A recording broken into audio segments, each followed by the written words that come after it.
A very warm welcome to the World of Lord Russell podcast talk show. And today's show is Olympic Flame from Olympia. And today's guest is the founder of the Sports Trader charity in the UK and winner of the 2010 BBC Sports Personality of the Year Unsung Hero Award.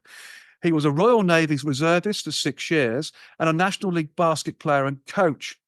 He is connected globally with influential individuals, celebrities, and sporting icons. Yes, folks, it gives me great pleasure to welcome on the show Lance Haggith, OBE. Welcome to the show, Lance. Hi, thank you for having me. Oh, it's an absolute pleasure. I mean, doing the research on your life, it's quite inspiring. So this is, I'm looking forward to this show. I really am. It's been full and eventful, I can't deny. It certainly has. It certainly has, reading what I've read. I mean, Lance, you started out in sport as a National League basketball player and, of course, coach. Please tell us more about how you got into basketball. Obviously, you have the height, which is a huge enabler. But where did it all begin? And, of course, who did you play for? Yeah, well, that's easy to answer. And what you find is that you go to a school and the PE teachers have particular preference of sport. My boys went to a school that they particularly like rugby, or they didn't like rugby, so there was always a conflict, and they never did basketball. So in order for them to play basketball, I then went in and did evening classes and coaching for them. My school happened to be my PE teacher happened to be an ex-England basketball player. Wow. Yeah, so you can obviously imagine what happened. We used to go in at 7 o'clock in the morning before school started, and the difference between success, I think, is putting in the effort. We were keen. We went in the morning, but because we did that, we had set plays, because other schools would probably not have PE teachers with the qualifications or the skill sets or the levels, but we did, and then of course we used to win everything because we had plays, we had reasons, and plus also, not being funny, then when you played other schools, the referees were teachers and they hadn't got a clue. Yeah, I can imagine. Yeah, but no, it's good fun and enjoyable. But it got you that discipline, and then we literally played, and then entered school with a lot of oxygen and a lot of in our heads and that, and the day, was good. Fantastic. So who did you actually play for? Because you were, a national player. Who did you play for? Yeah. Well, I played basically Watford Rebels, Hemel Royals, and I was I was training with a few of the older clubs, Ovaltine and that. But in the days when basketball really wasn't on the TV and the big sponsorships, it's more you're playing for fun rather than. So it was at the highest level, and Division One, which there wasn't a BBL. Obviously, you've got BBL now, which is like the Premier League of basketball. But it was all about participation, and I obviously carried on playing after school. Then at college, then I went to Harrow. I went to first of all I went to St Albans College of Art and Design to do a foundation to find out what I was interested in, and what I found I enjoyed and I was good at was fashion, Wow. which is people I can't understand, but yeah. So I entered the competition and won it. So I felt that that's my calling.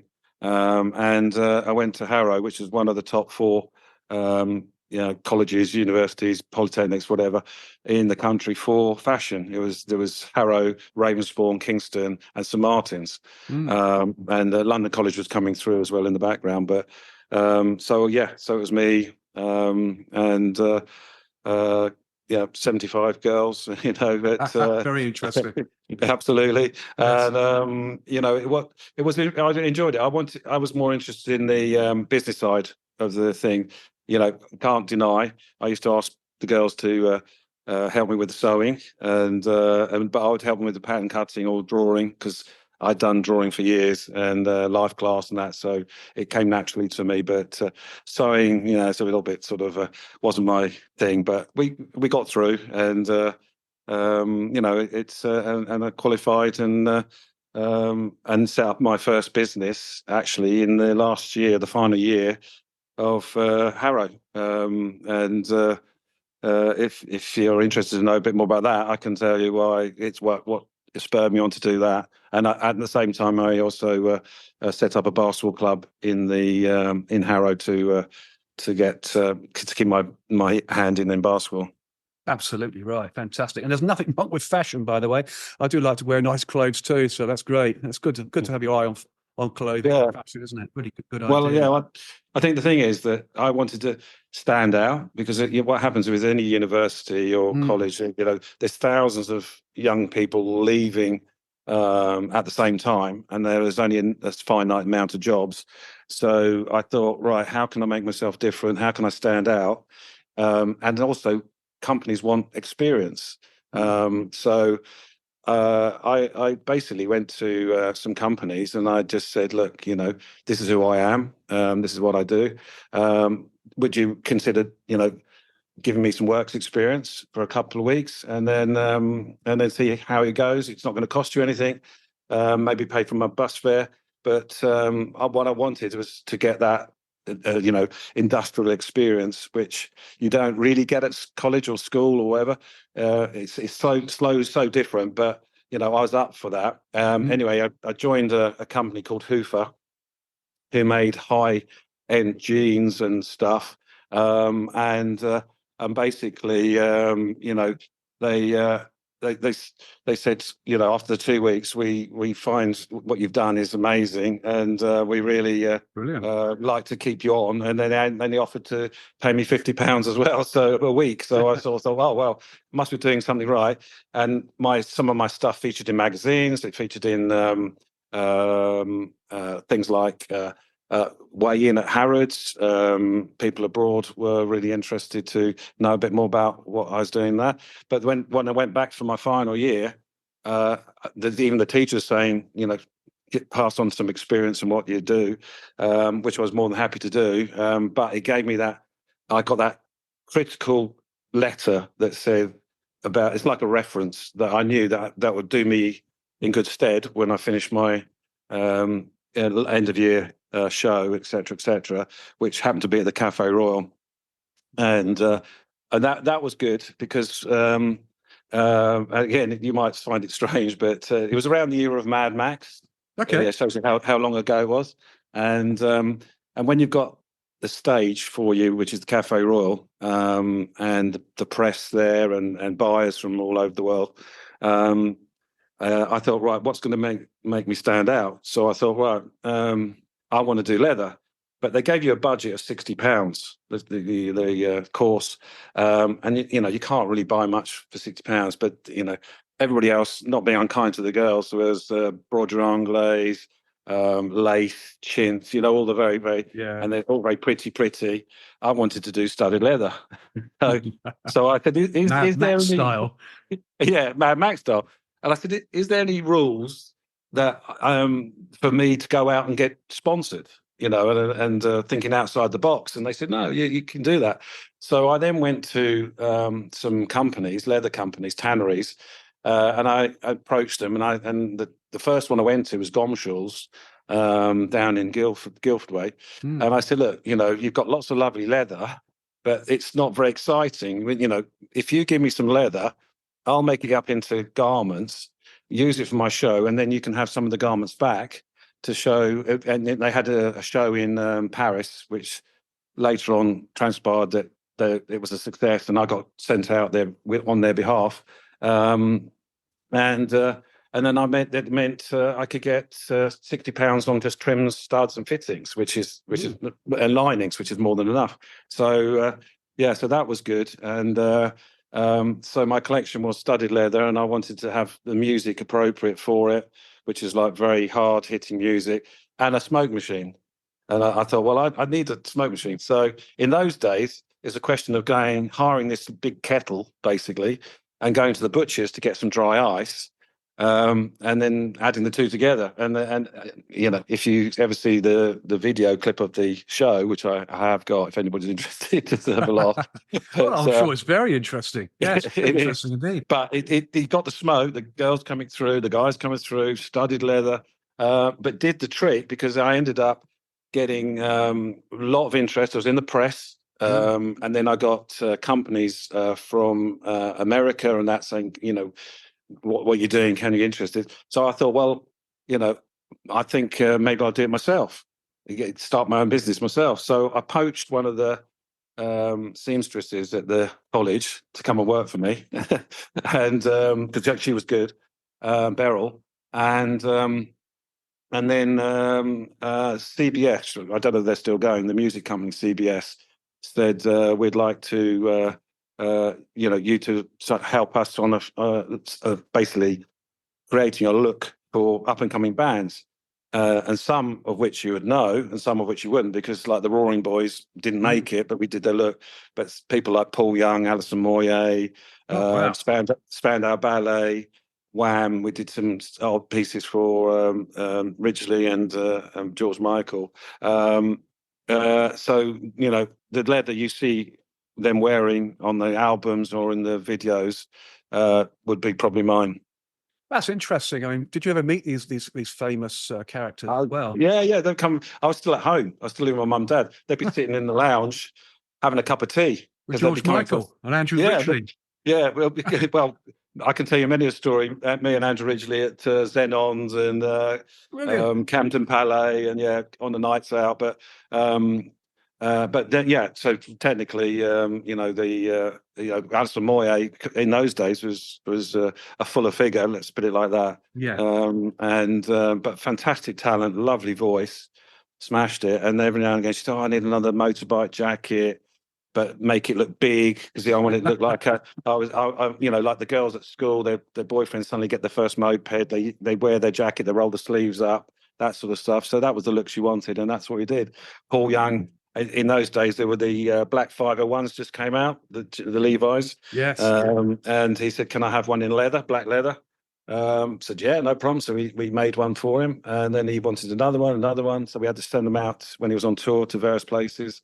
So yeah, it was really, really interesting. And Motley Music, who handled a lot of those stars, just kept on saying, "Can you do this one? Can you do this one? Do this one?" So great time. Sounds awesome, doesn't it? Fantastic experience. It really is. Yeah, over and above your sporting credential, of course, which is fantastic. Yeah. I mean, as a basketball coach, you do have, I believe, over 35 years' experience of coaching youngers from poorer backgrounds. And in 2014, UK sport cut funding for basketball to zero because of the short-term chances of Team GB winning the European, World, or Olympic medal. And it's slim. It's awful, isn't it? And a young player named Connor Washington, I love this story, by the way, Lance, named Connor Washington, stated, "Basketball saved my life, a prime example of why UK sport should see and fund basketball as a national sport." The Leicester Riders point guard is a prime example of how success in sport should not be judged on medals alone. I mean, Lance, you took Connor Washington under your wing and helped him achieve his dreams. Connor went on to win the BBL Cup, Championship, and playoff, and represented Team GB at under 20 level. I mean, this alone makes you a very special man, Lance, doesn't it? Well, he's a special person, and over the years had a few. But Connor was someone that it was a friend of. Well, he was in basically in my club, and his mum passed away unexpectedly on Mother's Day. It's very sad. Very sad. So he was losing his way. He was getting with the wrong company, and yet he's very talented. I saw the potential in him, and also he became friends with my eldest. And they had a real synergy, and went on the court, they were unstoppable. It was absolutely amazing to watch them. And when I did later on basketball events like Hoops Aid, there's clips of the two of them, and they just know where the other person is, and blind passing and all that sort of stuff. And and Connor, he was doing really, really well, and then he got a scholarship for America, and we managed to get that. And before then, he got selected for England or Great Britain, but he wasn't getting the support from home as much as for his potential. So I ended up taking him to Stansted Airport to get the flight to Denmark and various things. And then I said, "You're all right to get home?" "Yeah, no problem." And then I get a call at 2 o'clock in the morning. He's in Stansted. His dad hasn't picked him up because he's forgot or he's somewhere else. Oh dear. So I then going and get him and pick him up. So yeah, so through the years, I've been there, like helping him wherever I can, and he calls me dad as well, so which is lovely, yeah. But the American experience was an experience, although he got the wrong club or the wrong college because the coach son was in the same team, and he took preference, although he wasn't as good as Connor, so he was always got the position and the seat, and then basically it got to a point where he got forced out, and then ended up back in England, and then he was working at a coffee shop, and then I was saying, no, there's too much talent to get wasted. So I made a call to Russell Livingston at the Leicester Riders, he was the general manager there, and of course I know them. I know I'm known through basketball, and I just said, look, and also they know my boys, etc. And I said, look, we need to not waste his talent. We need him in your team. And he said, yeah, I totally agree. And so I rang his dad and I said, look, I want him to be playing professionally, and I'm going to get him into Leicester Riders, which is like the Man City of basketball. Wow. So I rang Connor. I said, look, I've spoken to your dad. I woke him up. It was on a Sunday morning. I woke him up. I said, I've spoken to your dad. I've spoken to the head coach and that at Leicester Riders, and I spoke to Russell. Your train leaves in 2 hours to go to Leicester.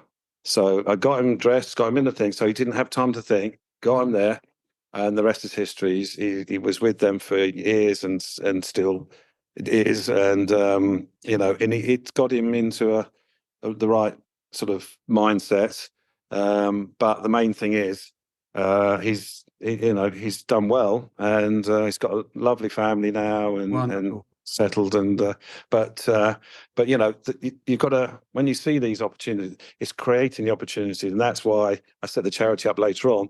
There's a lot of talent, but if you haven't got the opportunity or the way-how or the equipment or the facilities, it just gets wasted. No, it does indeed. And Connor Washington himself said, and I will quote this because it's quite a remarkable quote: "As a working class kid, I wasn't able to afford transport of any kind to make it to training or matches. So Lance took me to every single session I needed to be at." I mean, that's sensational, isn't it? Stewardship like that. Fantastic. Yeah, well, that I suppose I get that sort of grounding from my dad. He was very much put everybody first, and I always remember Dad always pushed himself and that. And I remember as a 5-year-old going to school, and it was pouring rain, and Dad's just in a shirt. But I remember my friends saying, "Oh gosh, your dad's so strong, he doesn't need a coat."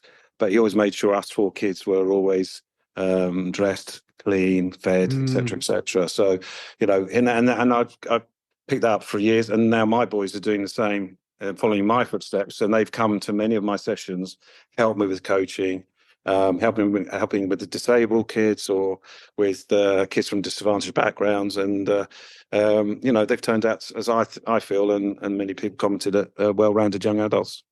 Yeah, good parenting. There's no doubt about it. It does breed excellence, doesn't it? In most cases, it really does, and that's fantastic to hear. Really is. Sport also is what is there not to love about sport? For mentally and also physically, and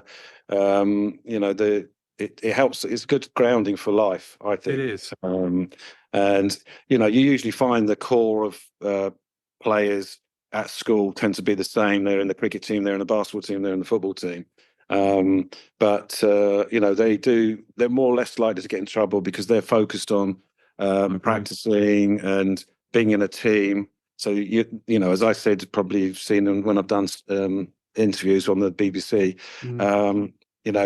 That's their gang. It's a good gang. It's not a dodgy gang. So we put that sort of opportunity into tough, rundown areas or disadvantaged areas to give kids that chance for free to be able to participate and later on excel in something that was only a dream before. Yeah, I mean, that's just a fantastic thing to do. It really is.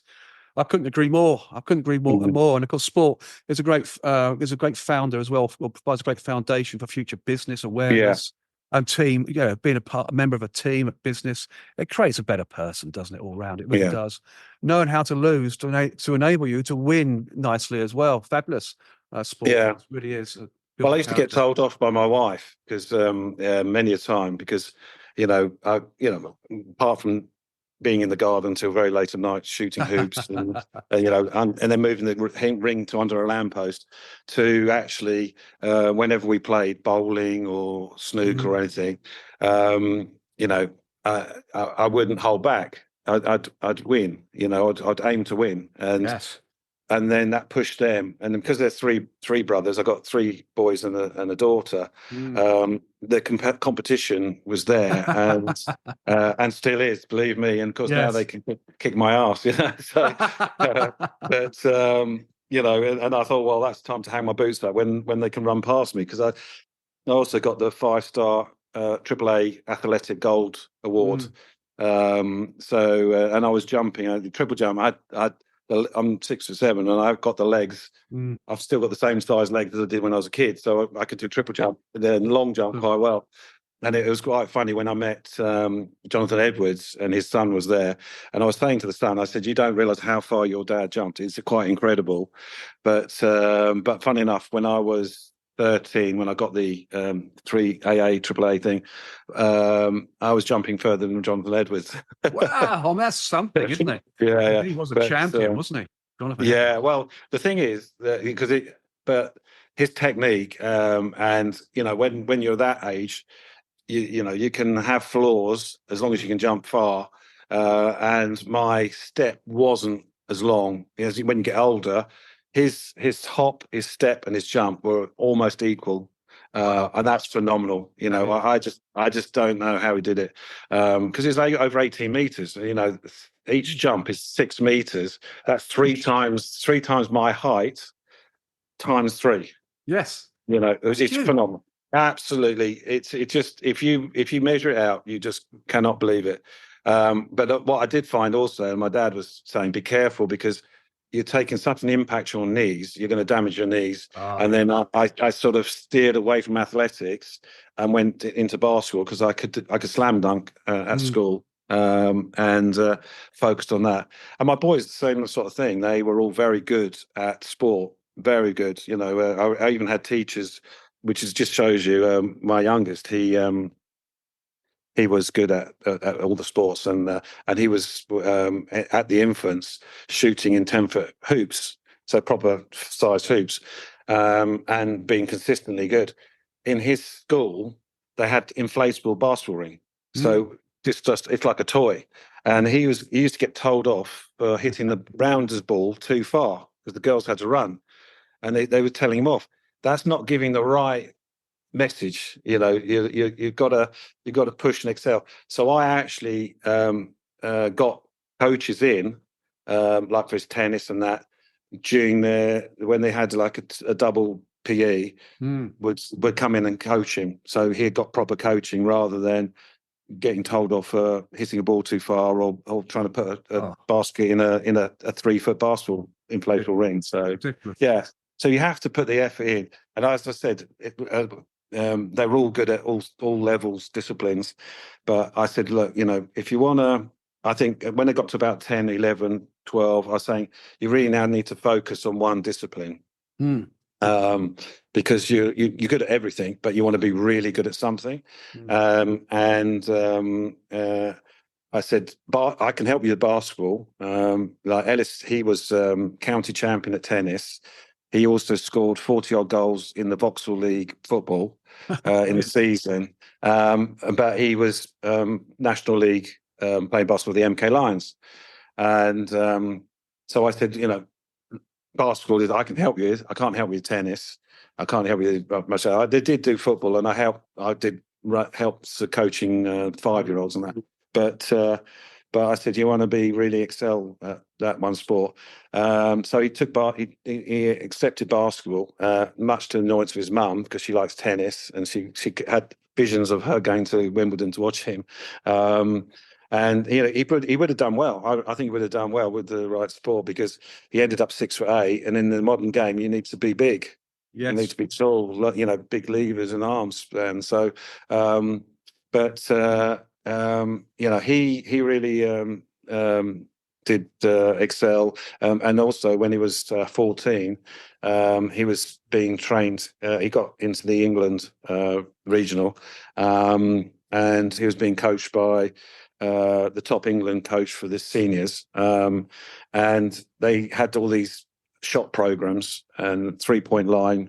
They do one that's 50 shots, and it's 5 stanchions, 10 shots per stanchion, and and I think it's 11-minute frame to see how many you get in.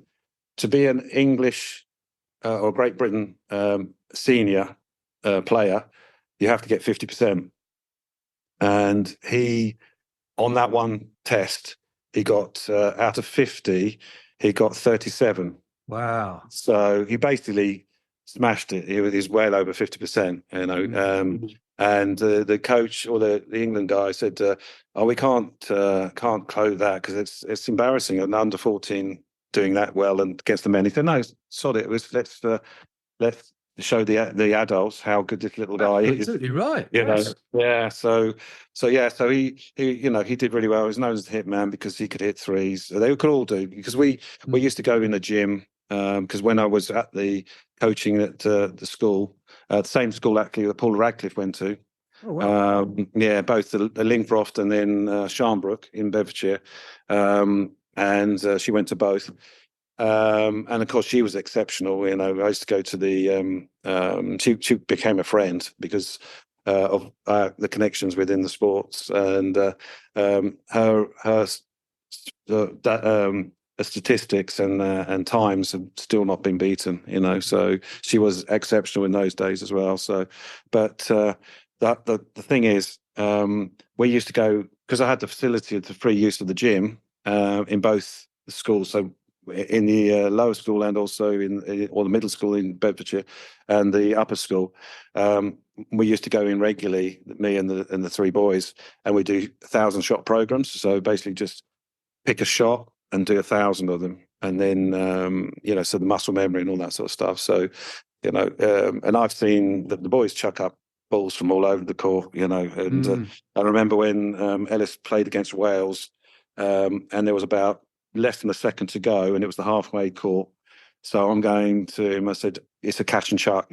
So he's facing this way." I said, "As soon as you receive, you've got to chuck it." And he got it, chucked it. So the buzzer goes when it's in the air, and it went straight in nothing but net. Wow. And that's a blind shot. That's a blind turning and chuck. So I love that term, chuck. You've got to chuck it. Wonderful. Probably not the right term. But still, it's what it is, isn't it? A fantastic shot, obviously. I mean, you're also the founder of the Sports Trader charity here in the UK. I mean, this does sound like a fabulous charity, and one that I'm sure you'd like to talk about here as well, Lance, bringing the Sports Trader charity and awareness to the ears of the show's audience. Why not? For sure. It's something I set up 15 years ago. All my kids, all my boys ended up playing for, let's say, BBL teams. And so they have their own coaching system, and so I'm made redundant to some extent, although I used to do some coaching privately. So they actually were off my hands, for want of a better word, and playing professionally. So what I thought, well, they've had the opportunity, they've had the benefit of support from a parent or guardian. I want to give the same to young people that don't quite get that opportunity. So we set up a club at the local youth club to start with young carers. I did it with my wife, and she was doing beauty, cooking, and that for these young carers. And these are kids that sometimes are so tied in with looking after maybe a mother that's blind. They're doing washing, cooking. Probably some of them are only 8 or 9 years old, and then they're falling behind on school. They're tired, haven't done their homework, so they've been missed out. I know through the years it's got better, and they're being recognised, and there's a lot more support nowadays. But in those days, there was nothing. So these kids could come to us for a couple of hours, couple of nights a week, and just be kids. And it was chaos. It was as noisy as you can imagine. The kids running around, screaming, and so I did the sport. So I would do cricket, quick cricket, basketball, football, whatever. But what I noticed was these children coming who were probably the family on benefits, Yes. they didn't have training shoes; they just had school shoes. So I'm thinking there must be a way we can collect in unwanted children's wear and Mm. sportswear and redistribute it. So extending the life of a product, number one, but giving Mm. a child a chance, because there's nothing wrong with them. And I don't, if you've got children yourself, you know how quickly they grow out of things. It can be Exactly. 3 months. So that was the sort of the idea, and then it got typified by a young boy coming to the club in November. It was pouring rain, cold, and he arrived wet with a t-shirt on. So I asked the question. I said, "Where's your coat?" And he said, "We can't afford one, coach." Oh dear. So I suddenly thought, right, need to be addressed. This really needs to be addressed. And there's a lost property box in the corner full of stuff. And I spoke to the club, and they said, "Oh, it's been there for years. And, at the end of the time, we just chuck it. We just throw it away." So there was a coat in there, a Nike coat. And I said, "Can I have that one to give to this young lad?" And they said, "Yeah, of course. It's been there. No one's claimed it." So giving him that coat was that eureka moment, because his face said it all. And I've got pictures of kids who have nothing receiving old stock, even brand new old stock. We've got an amazing picture not that long ago of a lad we gave a brand new pair of Nike football boots to, who had nothing. His mum was upset because she got no birthday present for him. There's been abuse in the family and that.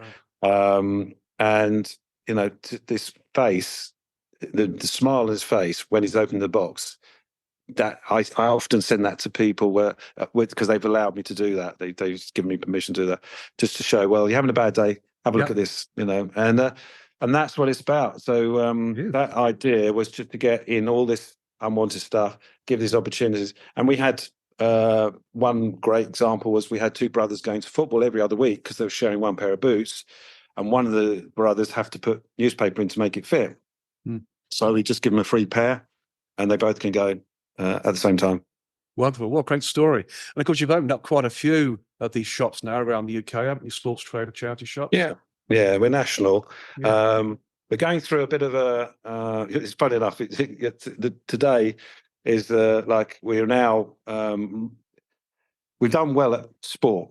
Don't get me wrong. It's been our main focus. And what we found, and a few years ago, particularly during COVID, that we're doing good. We got such successes. We've saved a lot of lives and saved a lot of kids. Some have now we've got one world champion. We've got one in the Premier League. We've got kids that are representing GB. We actually had a cycle team, a junior cycle team under 15, national. We got up against big, work clubs and WD-40, Sky. They had all the big fancy workshop trucks and the sponsorships and all that. We were the first charity racing club. So we were Sports Trader Racing to represent young people in this national event. And so we had to beg, steal, borrow. We had Shimano gears, we had Continental tires, we had frames from Trek, or all the stuff came together, all the pieces. We had someone that sponsored us for the clothing. We had a gazebo, and we had mums and dads with people carriers, and that's what we did. What we did have is we had kids with hearts, opportunities that they would not have, and we won. We were national champions. We beat all these other clubs. What happened was they nicked all our riders.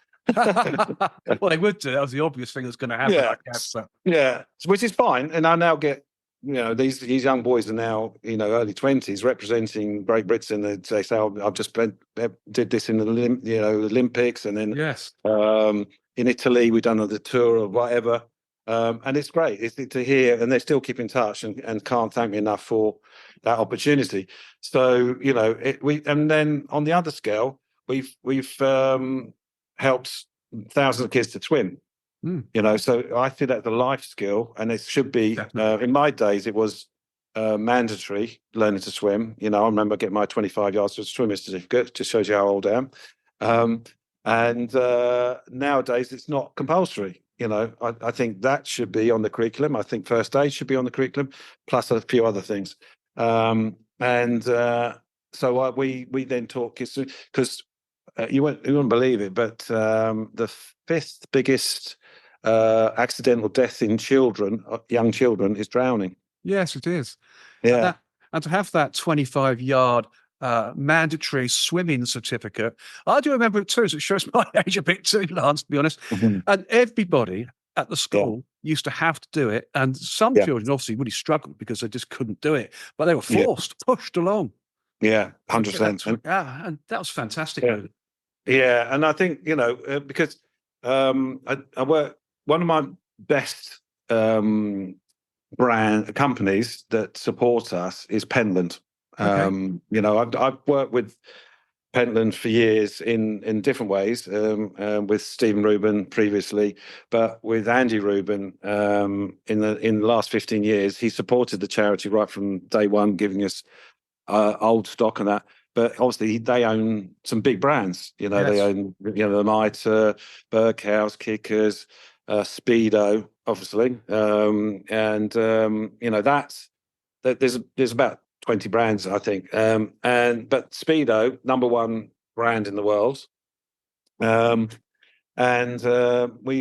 We looked at doing projects to really, get kids confident in water. Now, that could be, we're not talking about making them Olympic swimmers. We're just talking about if you fall in the water, survival, getting back to the shore, raising awareness. Because again, swimming, it's a lot of the poor areas, in foreign countries happen to be right by water's edge. So it could be pollution, it could be crocodiles, there's so many things to take into consideration. So it's such a bigger thing and a bigger problem. But we did get involved and we get donated swimwear and that, which we help kids, and we talk to swim bars and that to give opportunities for the kids to come and swim, because it's quite expensive otherwise. It's if you a family of four or whatever, it's quite a lot of money to take them swimming. But the great thing is that they are we probably saved lives in that sense. Definitely. So but we've been lucky with many brands. But going back to COVID, what we were finding when kids were coming to our sessions, quite often they would be in a PE vest, and you could see that they got cut marks on their arms. So we then start thinking about why and what's the reason behind that. So a few years ago, I started to dig deeper, and it could be an effect from being bullied, abuse, mental health as far as maybe eating or medical issues. And then that really opened a can of worms for us, because we then started helping young people with mental health issues through giving them sporting opportunities, one of them being skipping. So we did the Jump for Health. I came up with the Jump for Health program, because we know that if you skip, it releases endorphins, So we were saying to children, right, if you're feeling anxious and you're normally going to grab a pair of scissors or a knife, grab a skipping rope, skip for a couple of minutes, and Good then tell us advice. how you feel, and then we reward them.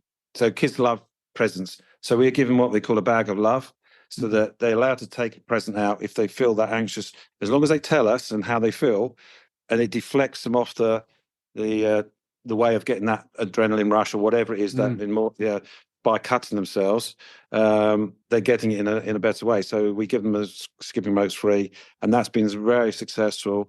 And that's one of the projects that I'm expanding. And Guinness Book of Records are wanting us to do a big world record. So that's to watch this space. Yeah, and keep that going. yeah, so Fantastic. that's basically sport. We've done really well. We've excelled. We're really good at. What we found is that there's some children that don't like sport. So we've now, and there's a big change, and you'll see sports trade will be all like parked. We're now literally launching to include the arts, music, book writing, sculpture, painting, photography. Already done a few exhibitions. We've already helped a young artist that was talking to suicide. Now has had his first exhibition at the Hippodrome. Wonderful. We've got artists who all want to help. So I've got Guy Patelli. He was one of the winners of the winner. He was on Dragon's Den, and all 5 dragons invested in him. So. And then we've got companies like with the sportswear who have, excess paint and stuff, maybe damaged boxes. We don't care about boxes. We just want tubes of paint. We just want paper. We want canvases. So we're getting that given to us. So, so it's now going into a different direction. I'm going to be taking a slightly backward role, as you know, because of personal issues with there's things happening in my life, but I think the legacy, what I've done and what's happening is to be continued. It's in a good position. It's solid, isn't it? I mean, it doesn't end there either, does it? Because, of course, in 2001, you were awarded the Royal Humane Society, by the Royal Humane Society, actually, an award for bravery. I mean, this sounds an incredible award. And, of course, what act of bravery, Lars, did you do to get this award? It sounds incredible. It was. Basically, I pulled a girl from a burning car. Wow. The car went past me. I was going down the M25 near the M11. Lost control, rolled down the bank, and then burst into flames. And there was a young girl, the 19-year-old girl in there, who's later become family friends. I'm surprised. Yeah. And her head was against the window. There's blood, and she was unconscious. And I thought, well, I've just got to go and get her. And then my kids, but I only had the 3 boys in the car at the time. We were going to a fireworks display, and they were 10, 8, and 6. They're quite young, and it was 8, 6, and 4, maybe 8, 6, and 4, I think. So my eldest. I told him in the people carrier to lock the doors while I ran to the car. And I remember as I'm going towards the car, running on bits of car and gravel and that to get to the car. Went to open the door, wouldn't open.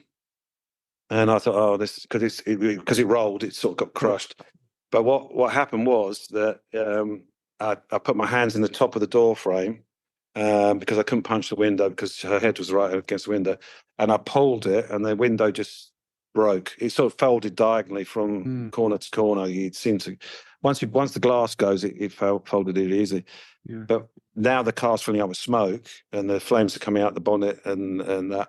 And I leaned in to unclip a belt, but her leg was caught underneath the pedal, so I had to actually sort of climb in between her and the seat, then the steering wheel, to release her foot.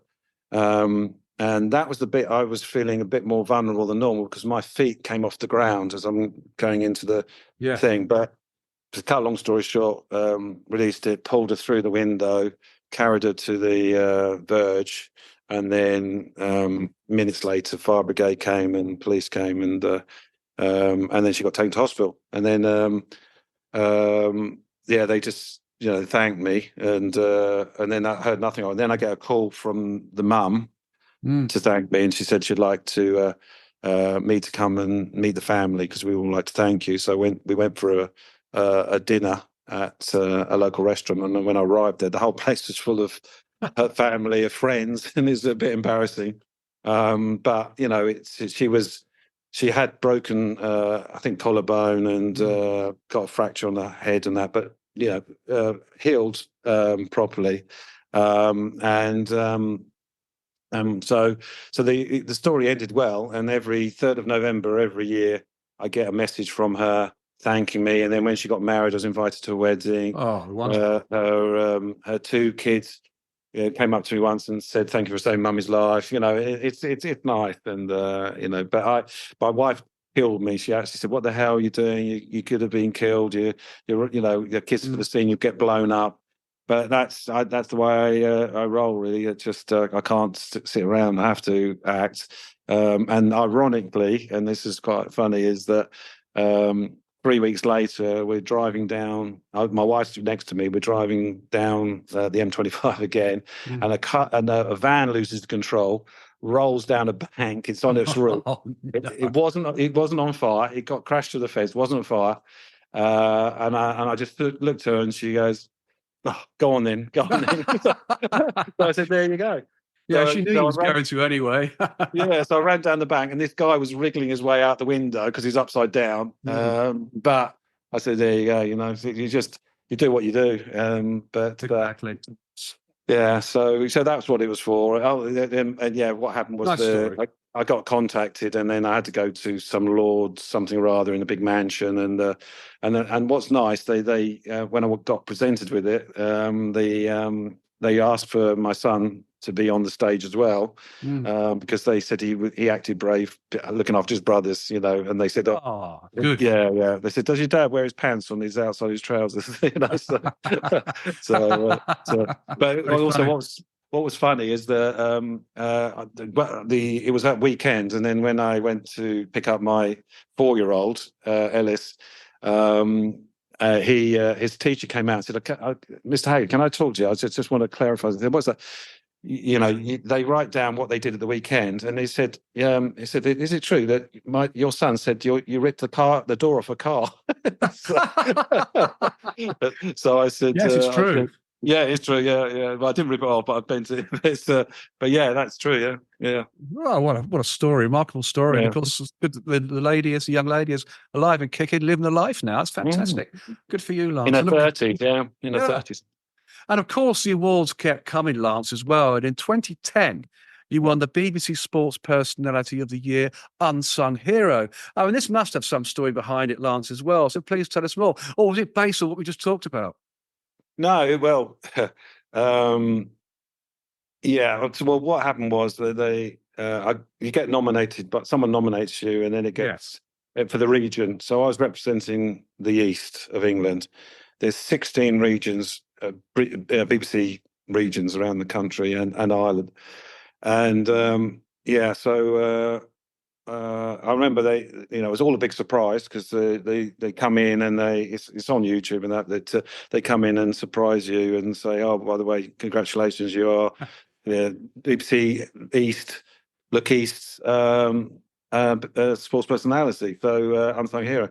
And congratulations, you're now going through to the final, which that year was the NEC, and I thought, okay, that's great, thank you very much. Nice But surprise. Almost a bit like yeah, Eamon Andrews and This Is Your Life. yeah, Going yeah. back in Well, the day. I wasn't expecting anything, and I certainly wasn't doing it for that. But I thought, well, okay, I've not been to the show, and it'd be quite Mm. nice. And the NEC was huge. It was like 15,000 people in there. Um, yeah, what happened was you get invited, and it was on a weekend where the snow was really deep. So most people stayed in, and it was difficult to get there. So, but we got there, and we got greeted by Peter Shilton in a hotel. Mm. All the contenders, and there was one couple missing, and it's the couple from Ireland who did boxing, who had a boxing club, but they kept going on about these Irish husband and wife, and then this year they're allowing a couple as well for the sports personality. So they kept on mentioning it, and then Peter would say, "Right, everybody, you got to think of a speech because it could be you, one of the 16." And my wife's going, you better think so. I said, it's not going to be me. I said, no way. It's not going to be me, not in a million years. So I'm not going to think of a speech. Said, don't worry. They keep talking about this Irish couple. And where are they? They said, I said, no one rang me to see who I was coming up through the snow and getting to BBC, to the NEC. And anyway, all night they kept going on about this Irish couple. Oh, have they arrived? What's happening? And so I'm just thinking, oh yeah.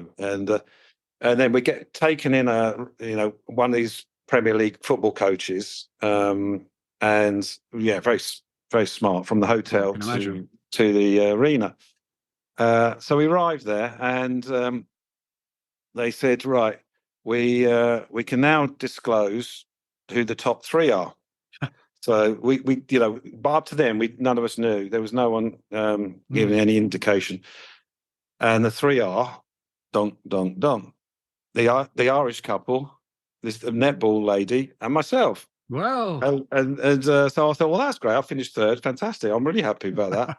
Because I thought, because I thought, well, there's no way. Because to be honest, I was 50, right? And I thought I was too young, because I thought the unsung hero, you had to be 120, and be, mowing the grass on a football pitch or for 100 years. I just thought you can't. Yeah, although I've been coaching for 40 years, 30 years in that time, at that period, since I was 19, I hadn't ever imagined. So now my wife is going, you have to sort of get, just in case, think of a speech. So no, it's not me. It's definitely not me. So anyway, we sit down and in the main area, amongst the good and great, Beckham and all these stars, and I'm on the end of a row, and the others are all sitting in there. So the finalists, we covered two rows. So I'm on the end, and then Mark says, "Well, you're at the end. They're not going to be putting you in the middle, which we have to climb over people. It could be you." I said, "No, it's not going to be. The Irish couple are sitting right behind me on the end of the row." You were convinced it was the Irish couple? 100%, 100%. They were sitting there. So I thought, yeah, they're going to get it. But I'm well happy with third or second, So they didn't tell who was second or third. Anyway, out comes Linford Christie and Amir Khan to announce the winner. But before they announced the winner, suddenly this big bright light hit my face right by my side. And I'm going, oh my God, it's me.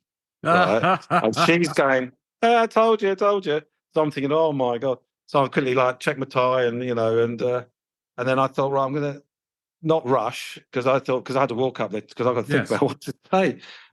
So I didn't want to trip up going up the steps, got to the stage, and then they said, right, we need you to say a few words. And I went, oh, okay. So I start talking, and they raised my mic up saying, need to. So I said, oh, sorry, I'm not used to this. And but I managed to wing it, for want of a better word. And it wasn't the fast foot shuffle. Yeah, it wasn't the best speech, but it is what it is. I sort of wanted to make reference about carers and disability and all that, because that's basically where the idea was born from. But also, with my dad, who had a stroke, my mum put a lot of time into making sure he was okay and caring for him and nursing him, saving the NHS and that a lot of money. But they're all unsung heroes. That's why I sort of said it's for an award for everybody that is not recognised. So I got away with that. Yeah.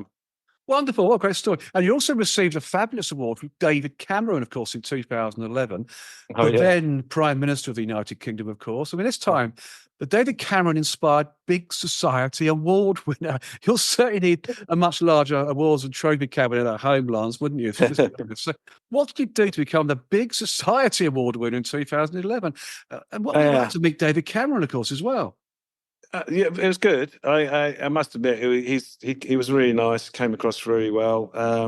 And it was to do with his awards was making a difference in communities. Yeah, And that's technically what I was doing, is making a difference in communities. you certainly were. So yeah, so we got, what was nice, we got to get to number 10 Downing Street, got the royal treatment, and have a sneaky look at the cabinet office, all that sort of stuff. And it was around Christmas time, so there was a big, well, it was all festivally, the big tree outside with the decorations and that. So yeah, it was an experience, and one I won't forget. As I say, we were really well treated and greeted, and he knew all about what I'd done, which was nice, because. He must see loads of people, but he actually homed in on what we did. Yeah. I mean, the last time I went to number 10 Downing Street happened to be at Christmas as well. So I always remember the big Christmas tree outside. And of course, as I entered, I saw straight away in the corner of my eye to the right-hand side, the watchman's chair. Straight away, I'm straight at it to sit in it. And the doorman was going absolutely crazy. I bet. Yeah. Yeah, but I did it. Did you have to, what was funny? Do you know how to put your phones in the Yes, I had to do that. the pigeonholes? But I had an iPad. Oh, well, that would fit, would it? No, but they didn't take it off me, so I could take pictures on my iPad. Oh, that's brilliant. Yeah, brilliant. I did wind the doorman up a bit more. Before I put my camera or my phone into that little pigeonhole, I did say to one of my colleagues, hey, look, take my camera. Can you take a picture of me in the watchman's chair? This guy went absolutely ballistic. It's brilliant.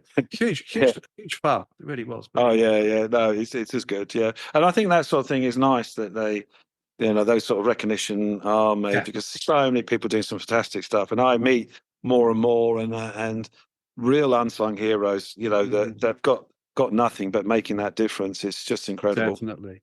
I mean, also in 2012, you were an Olympic torchbearer at the London Olympics. What a great Olympics that was, actually. I do remember. Oh, amazing. Well. And just to give the audience some context here, the Olympic torch relay is the ceremonial relaying of the Olympic flame from Olympia in Greece to the site of the Olympic Games. It was invented basically by the Nazis, crikey, and was first performed at the 1936 Summer Olympics in Berlin as a way for Hitler to spread Nazi influence over other countries. Incredible, isn't it? And to highlight the Aryan connections of Germany to Greece. And that's what it's all about. It's fascinating. I did my research on all of that. Really quite a good story. It has taken place prior to every Olympic Games since. So a real honour to be an Olympic torchbearer, Lance, isn't it? Do you know what? It's one of those things that is surreal. It really was. And I was pleased to be nominated. And we're talking quite a few people around the country, was it? But for some reason, people thought there was only one torch. A lot of people thought there's just one torch getting handed around. Obviously, we all ended up with the torch. If we wanted to buy it, I think it was about 60 quid. Yes. And a nice thing. And you had like a sort of a section of where you run. The ironic thing is, what leg did you run then? What leg in the country did you do? Right. Well, I did the suits were like big white, and I'm 6 or 7. I look like an ice cream salesman or whatever, I stood out. Brilliant. But yes. And I thought, and I'm born and bred Watford, so of course my team's Watford, and the leg they gave me was Luton. Oh, your worst nightmare. Yeah. Yes, so I was just hoping no one knew I was a Watford supporter running down amongst all these Lutonians, and in a massive Target white suit. Yes. So I actually had the leg between Stockwood Park. Yes. Running down the hill. So technically, I wasn't the first leg. I was the second leg. This poor young lad who was about 11, he had the first leg, and there was no one from the roundabout to the Stockwood Park start. There's no one standing along the edge there. They're all round where I'm standing. Oh, wow. Hundreds and hundreds of people. Absolutely ridiculous. So the lonely runner on his own. Yeah, he was. So, and then of course he then had to go on the coach. The mum couldn't go, so I sort of like chaperoned him a bit. So just say, don't worry, I'll keep an eye on him.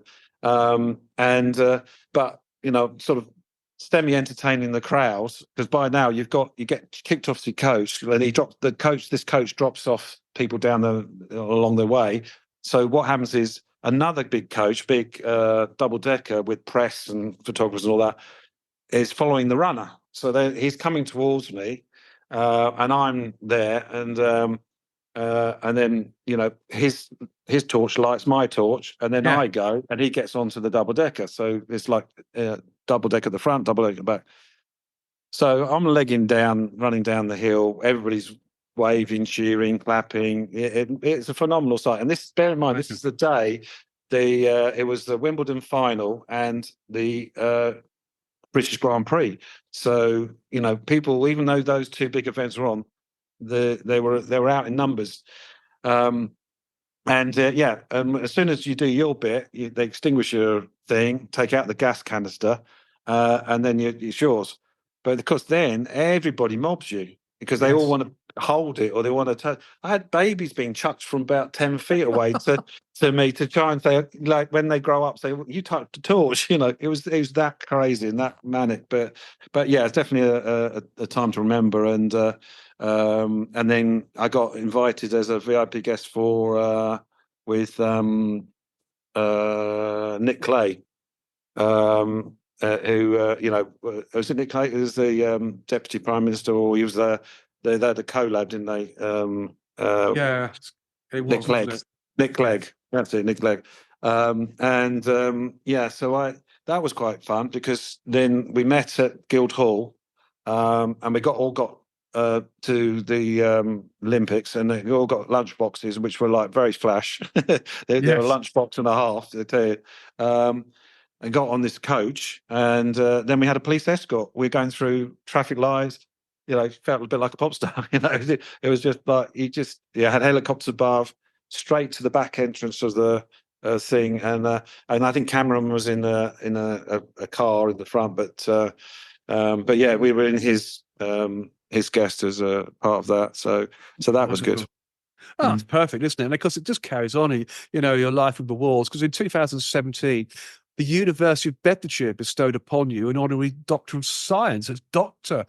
Lance now, of course, for outstanding service to sport, which I understand was primarily presented to you for your work as founder of Sports Trade, of course, the charity we've already talked about, to offering youngsters kit and support. They need to fulfill their sporting potential. But another fantastic moment in your life, Lance, isn't it? Dr. Lance. Yeah.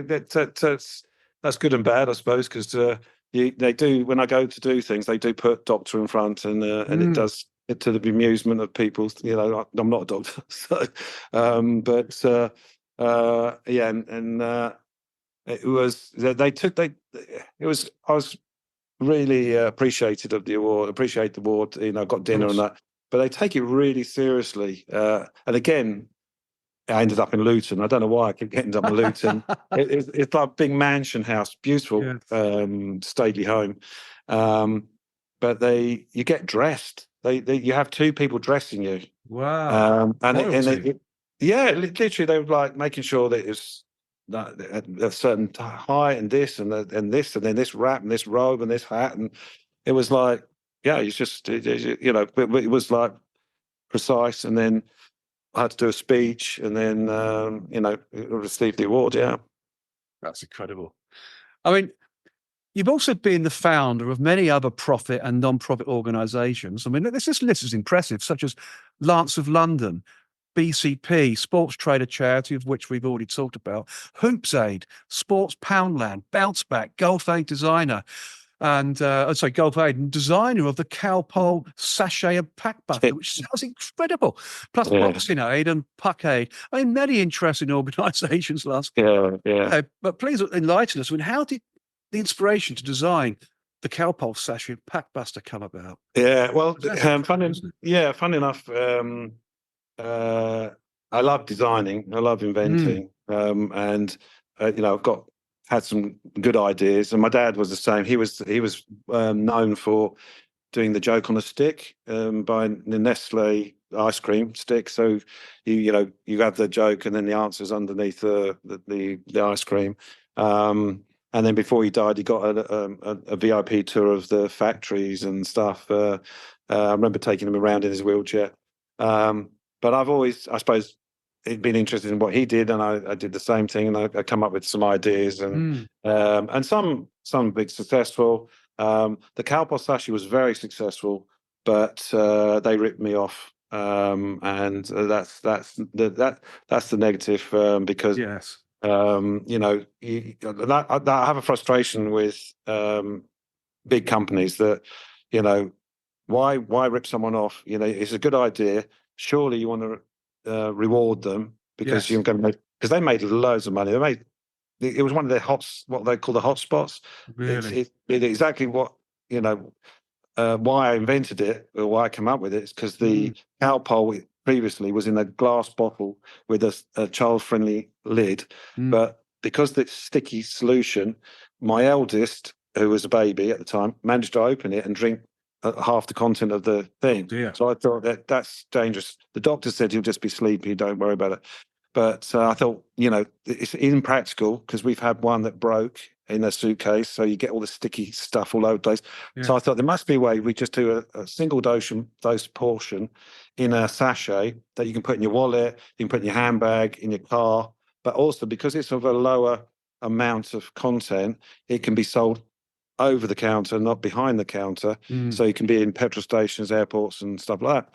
Exactly what happened. So I come up with the designs, I gave them the samples, I did all the work. They then wanted me to sign a non-disclosure agreement of the content of Calpol, so to see whether there was any contamination or migration into the sachets. Mm. It never arrived. It had to take me 3 or 4 weeks, never arrived.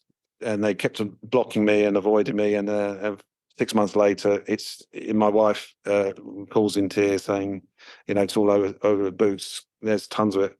That's Yeah, terrible. yeah. So I went to sue them, but they were just, you know, they could chuck. They said, "We can chuck millions at it, can you?" And because Yeah. what happened, Warner Lambert got bought by Pfizer, and then Pfizer got bought by Johnson Terrible. Johnson. Yeah, Johnson Johnson. And many times you hear Pfizer and all that getting done for Mm. bad practice or whatever, but they just don't care. They've got so much money. These Exactly. pharmaceutical companies, they Dolly's. they're quash there, they quash you. But me, I would rather say, well, here you go. This is what we agreed. This is the percentage. Mm. What else have you got? You know, I've got loads of ideas, so I could come up with another good winning thing. Oh, But no, they're arrogant. But you know, my day will come because yes, it will. you know, my profile on that's getting bigger and bigger. Yes. You know, Certainly a good I can't. invention, that's for sure. You know, I'm sure you've got Yeah, many other ideas. yeah, well, look, I have, and you know, now people, you know, I get people shaking my hand saying what a great product that is, and it's real lifesaver and that because it is a good product. Yes. It's a sort of like a kid can be really ill 1 minute, give them a sachet, and then they're like pick it. And basically, I wanted a sachet because at night time, you know, you put a dose on the spoon, give them the child, then you put the spoon down, a sticky Mm. spoon on the bedside cabinet. Whereas this, you squirt in the child's mouth and throw away. Yeah. They didn't want to encourage that, even though I put a directional flow system on the mouthpiece, because they said, well, we need to include a spoon just in case you need to give them a half measure. So fine, 10 sachets, spoon, Mm. job done. Thank you very much. And annoyingly, because I still had young children, I had to buy the product. Oh, Although Pfizer said, well, we can give you a whole load free as oh, compensation, and I that's said, well, I'm nice of not. them. Yeah, yeah. They said, we have got 4 children, so you'll get through a lot. I was like, well, that's not going to pay the bills. No. So it was a bit of a kick in the teeth, but I say my day will come. But Well, I um, guess really next time you get something like that, which is innovative, get them to sign a non-disclosure on your product. Well, it's easier said than done. That's the Mm. problem. What happens is they say, well, like even Warner Lambert, their barrister and Mm. their lawyer, which was Olswangs, which is the one that in London and Strand Mm. that Dyson used. It's quite a massive firm, and they're saying to me, say, look, it's the fact is you come up with a great idea, it's spending millions, and you got to meet the managing director of Warner Lambert. Oh, wow. That's really good. That's really good luck. I said, hold on. Hold I on. come up with a Yeah. really good idea, selling millions, got to meet the managing director, and they ripped me off and Yeah. stuffed me. That's Yeah. good luck. Well, what's bad luck? Quite So right, too. That's in their awful, face. Yeah, awful way of doing business. really, it just makes, because then you have to worry about when you go to somewhere else with an idea. that you're always a bit skeptical that they'll do the same. And Of course you are. I've got a really good idea for Formula One, and I just thinking, well, that's probably the hardest one to get into, but Mm. it's a good idea. Yeah, I'll know it work. Or maybe the big cheeses at those companies could be part of this next piece that I've dug up about you on my search, which is quite good. You're also part of Dr. Louise van der Velde's Fabulous Five, a program that offers a unique 12-month support program specifically designed for time-poor, stressed-out CEOs, hence the link, and billionaires who want more fun and adventure in their lives, but also need fast and efficient solutions to optimize their companies, relationships, self-mastery, and health. So how did this all come about, Lance? That's quite Again, specific, isn't it? I suppose the doors open. The more I've Yes. been involved in and business, and then getting the accolades and getting the sports personality. I can't deny that has been, as embarrassing as it was, has been an advantage. I certainly wouldn't have the phone number of Anthony Joshua and royalty and that if I hadn't have done that. And then, of course, when you do an event, they come and people come because of them, not because of me. Yes. The year I won was one of the winners of Beef Sports was David Beckham, Rafa Nadal, Colin Montgomery, AP McCoy, and myself. Mm. And so some of them are stayed friends, and some of them are support wherever they can. And that's what's great. But with Louise and that, she's someone that also liked what I did and supported me through various things and be part of the journey. And again, I can return the favor, and what I'm preaching and what I can bring and help to other businesses, etc., about getting that balance of life. Yeah. I've got to start. That's why I'm telling you that I'm now starting to address that myself, because I have to really take care of my mental health. My sister's Of got course you do. motor neurons disease, and I'm going through a divorce and various things, etc. So it's Mm. quite a challenging time. So yes, I'm taking a piece out of my own book. And I don't blame you there, Lance, at all. Put yourself first for a change. You've put everybody else in Yeah. front of you pretty much all your Yeah. life. Happen, disadvantaged children, etc., as we've talked about Yeah. on this show. So apart from all of this stuff, and I have had to cut some out actually because this has been a great show. We are already about an hour and a quarter in. So what is next on the list of Lance moving forward? I mean, okay, time out is what you're saying, but do you have any other charitable or business pursuits in mind for later on? Yeah, well, as I say, it's including the widest spectrum of young people, Of course. because it has been so successful, so important. We've had the problem that I was having, is that we were promised funding from various places and we weren't getting it. We needed to have more nurses. We had more front end. And we're talking very big companies, and we have got some amazing companies that have support us and still support us. But when you've got a mum saying my daughter's cutting herself and talking to suicide, you can't put it off. You've got to react straight away, and that's the thing. So during COVID, which caught us right out, we had to keep going. The amount of support we needed to give from more young people, because of obviously lockdown. There may be an abusive home situation, and then they're now sort of prisoner in their own home. And we all know some of the statistics of what happened. We do indeed. But we were there and we helped as much as we could. But we weren't able to do events. We weren't able to get funds from sponsorship. So it really caused a big problem, which we're having to address. So, but we will keep helping where we can, and ideally we could do with more support, and any viewers, if they're looking to help a charity, then we can give all the new details of what we're going to do, including the arts and that. So or if they've got an old violin that they don't use anymore, we'll collect it and put it to good use. I don't blame you as well. And I think we're now, what, an hour and 15 in. So that's a quick, very quick hour and 15, isn't it? It's just disappeared. Yeah, It really I'm has. surprised. Yeah, Well, yeah, I'm going to yeah. wrap up now, I think, Lance, just to cut it Mm. down. And of course, do you mind staying on for 5 minutes at the end? Literally, I've got something to offer you as far as charity is concerned, raising money. So I'd like to talk to you Okay. about it. It's a good opportunity. Thank So, you. as always, on the World of Lord Russell podcast talk show, we could talk forever, Lance, about your life. And as I said earlier, I have actually had to cut out quite a bit of this script. It was an amazing show. It's been Yeah, the OBE never got mentioned. No, exactly. Yeah, and that was in there, and it was just Yeah, so yeah. OBE was offered, Yeah, was well, it provided? was quite interested about that. I was with Mike Tyndall and Zara.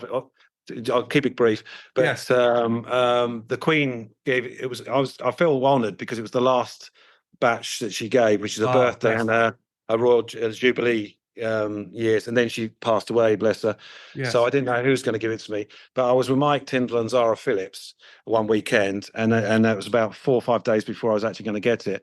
And Zara said to me, "Wouldn't it be funny if Mum gives you your awards?" And of course, you don't know who it is because security reasons.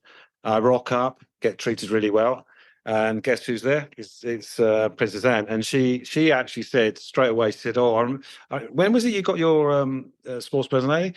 She said, "I remember that." And I said, "It was 2010, Mum." And but I said, "I also remember your one." In I think it was the 70s, wasn't it? And it was like I think black and white, and Yeah. she was laughing away. I said, "Also, I was with your daughter last week, and she was asking about, would it be funny if Mum gets it?" She was laughing her head off. Very natural person, but really good, really hardworking royal. And she Yes. knew everything about me. No piece of paper. She just said, "Right, what you're doing is great. Keep going. Da da da. If I can help in any way." Tremendous. And finished on a good day. So sorry about that, but I just thought that No, don't finished on apologise. a high note. That had to be talked about. It's a great little story too. It's a fantastic. It's been a great show, and it's been a huge pleasure as always. And as always, the pleasure is all mine, Lance, and of course the show's audience when this podcast is released on the World of Lord Russell podcast show later on today. So thank you, Lance. Ladies and gentlemen, I'll give you Lance Haggith, OBE. Fantastic. What a great story that was. The next episode on the World of Lord Russell podcast talk show is the football family, where my special guests will be Alan Hudson. Of course, he was on my show in May last year, but it'll be Alan Hudson and Anthony Hudson, who form part of the true football family, where other members, including Alan Hudson Jr., Alan's son, are also energised by the magic that football provides as a global sport. Alan Hudson, as I said earlier, was on the show in May 2023, and great to welcome Alan back. And of course, is the former English footballer who played for Chelsea, Stoke City, Arsenal, and the Seattle Sounders, as well as the England national football team. Anthony Hudson, his son, is professional football manager who most recently left his role as head coach of Al Mucky IRSC. I think I've got that wrong, but anyway, I've tried. By mutual consent, stepping into the advisory role instead.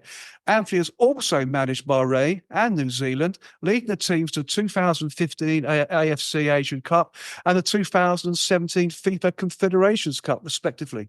In addition, in 2023, Anthony had briefly been the interim coach of the United States national team before stepping down before the start of the 2023 CONCACAF National League finals. And of course, I'm looking forward to seeing you all on the inside. So until then, it's au revoir from him and au revoir from me.